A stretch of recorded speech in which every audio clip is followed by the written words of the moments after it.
Hey guys, and welcome back to Castle Crush, and today we are going to be taking a look at some of my highlights from the Metamorph Championship Tournament in Castle Crush, and I made a point here to include some of the most exciting matches that I played in. I did not win the tournament, but it takes a long time to potentially win it, and I've realized in the past, it's a little better to just kind of sit down and I'll play it and see what happens, because otherwise it takes a lot of time, and usually I don't win, so, I just like to play and have fun against challenging opponents, and that's what I did here, and I included some of my best matches in this video from this tournament. So I didn't include ones, I tried to include matches, though, that were the most exciting matches.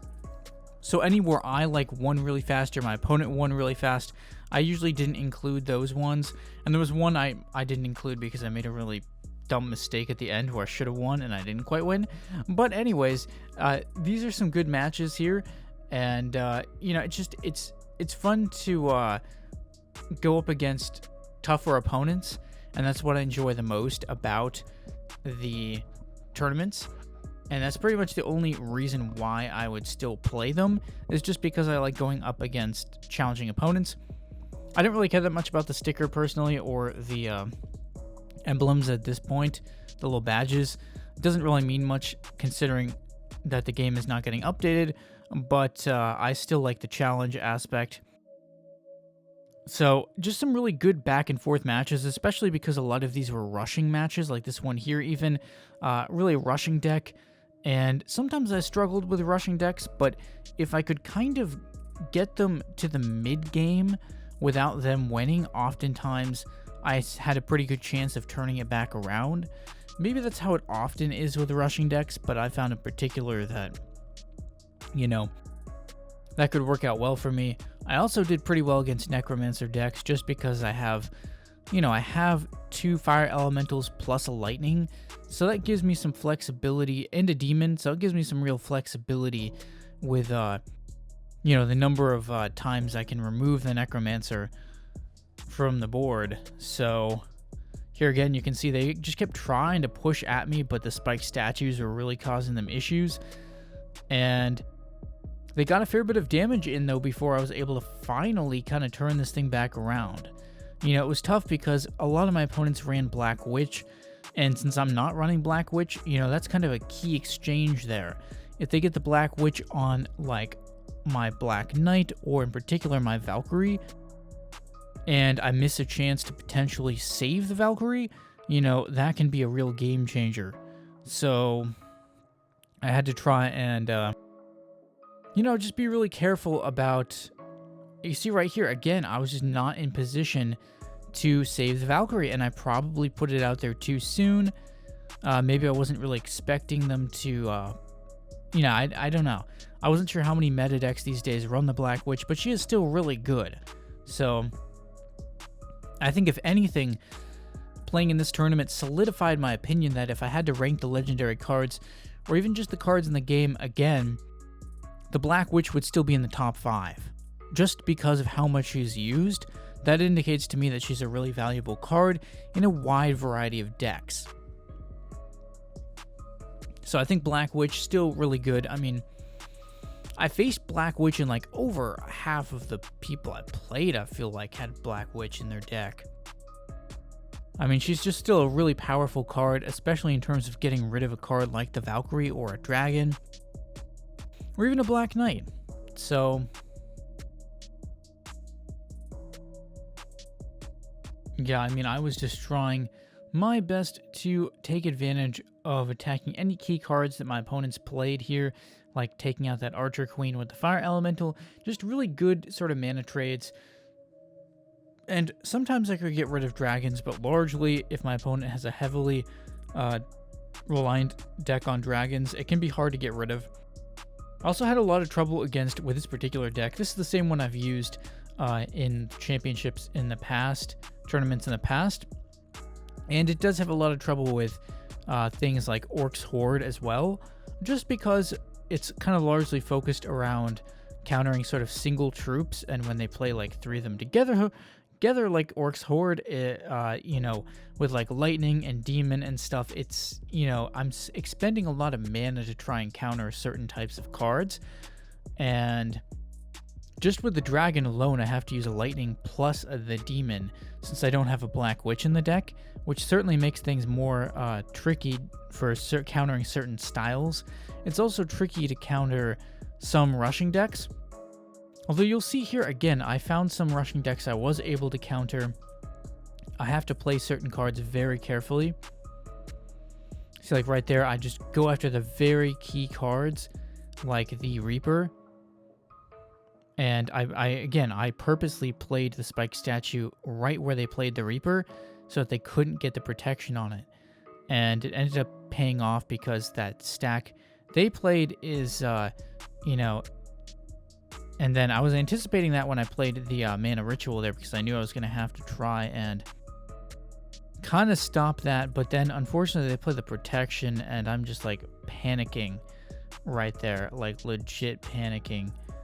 And, yeah, unfortunately, I mean, just, I don't know how this even happened there, but unfortunately, yeah, it didn't quite work out. I was really close to turning that one around, but the Phoenix had splash damage, so unfortunately it didn't quite work out, but I was close to stopping that one. You'll see here again another match where I was up against a rushing deck. That time they did get the protection, but I still played the Spike statue far enough away from my castle so that the Reaper, you know, because if you play it right at the castle, the Reaper will still be like hitting the castle because it goes through, I think, and you know, has some area of effect on that. So not too concerned about the dwarfs. I mean, you know, they don't do that much. The Hollow Knight is such an interesting card because you know it's going to get flipped in a lot of matches. It's really about setting up to flip it back. That's kind of the key thing with the Hollow Knight in a lot of matches, especially ones where you know it's going to be a long haul type of match. You need to be able to know how you're going to flip the Hollow Knight back when your opponent flips it. So, you know, there's a lot to think about, especially against these rushing decks with protection. Protection makes them so much more difficult to deal with that it's just like, see right here, I was really starting to freak out a little bit, trying to use the fire elementals to get rid of the protection, and even still I was like, oh no, if they swap lanes one more time, I'm toast. Luckily, I was able to get rid of one of the Hollow Knights, and then the second Hollow Knight, and then the Storm Elemental goes down, and by that point, I'm like, okay, I got this. Even if they got Meteor, I've got enough health left, I can survive and finish them off.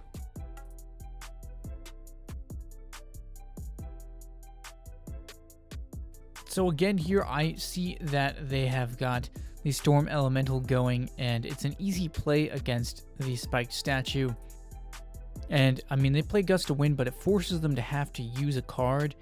And with rushing decks, what I discovered is that you really want to attack them as early as possible, because, especially with a deck like mine, I mean, you don't want to get baited, but at the same time, like with a deck that's focused around mid-game or late-game, you kind of have to do something. Especially mid-game, which is kind of more what mine's focused around. I know if I can just be aggressive and do anything to delay them. You know, if I can just delay them, kind of slow down their strategy a bit, or reset it for like one go, then I can, you know, really turn things around, because they're not going to be expecting, you know, their push is going to get weaker and weaker, usually with a rushing deck, as the match goes on.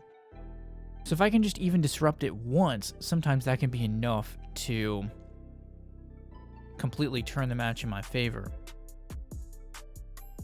And again, just trying to use the Spike statue to quickly get rid of the Storm Elemental. Unfortunately, in that case, they got the Necromancer down, and I kind of misplayed it because I didn't get rid of it with the Fire Elemental. Just not really the best set of moves, but I was able to flip around the Hollow Knight with a great play. And then I can see they're pushing my castle hard, and this is going to be a close match. So I reset the Storm Elemental because I realized that without that, they had way less DPS on my castle. And without the Storm Elemental, I was able to take that match, which was, you know, really good. So